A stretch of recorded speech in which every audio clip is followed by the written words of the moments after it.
บ้านเฮาสิหลีขึ้นมาบ่ได้พากันลงไปท้ายปล่อยให้บ้านนั่นหินซอยวอยแถวหาดสายฟองเดี๋ยวนี้ไปจนพอปล่อยผู้เฒ่านั่งป่วยลานน้อยให้แซวอยู่กองตารางเอาบุญทุกบางในบ้านของเฮาแต่กี้ผู้สาวนั้นหลายอีหลีจนบ่มีหอดทางสิยางบัดมาเดี๋ยวนี้มีสิริพอบ้านห่างเดี๋ยวนี้ส่วนอ้อยส่วนยางยังคอยนางมาสร้างมาก่อนมีเงินอยู่บ่แม่โทรขอเอามาให้หลานส่งมาให้พอซื้อข้าวสารสถานการณ์ทางบ้านหูปองปลาแดกแป้งนัวหัวปลากัวยังได้เที่ยวคอส่งมาให้พอซื้อมือต่อ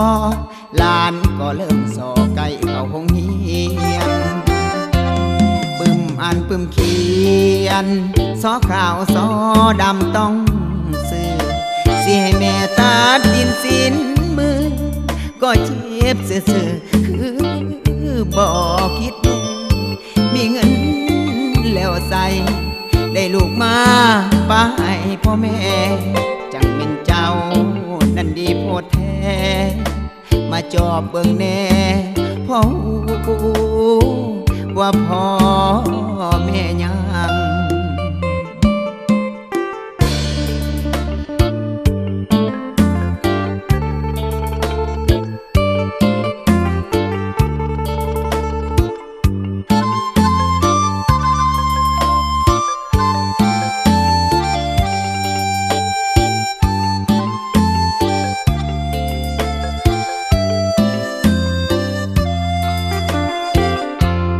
มีเงิน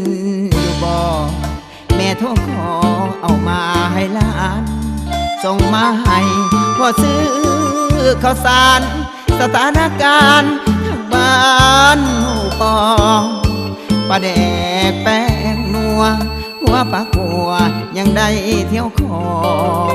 ส่งมาให้พอซื้อมือต่อลานก็เริ่มสอไก่เข้าห้องเฮียน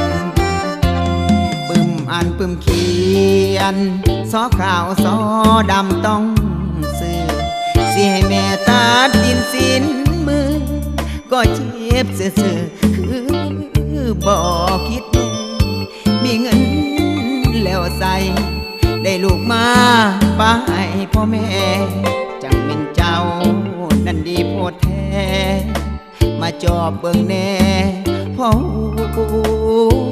ว่าพ่อแม่ยัง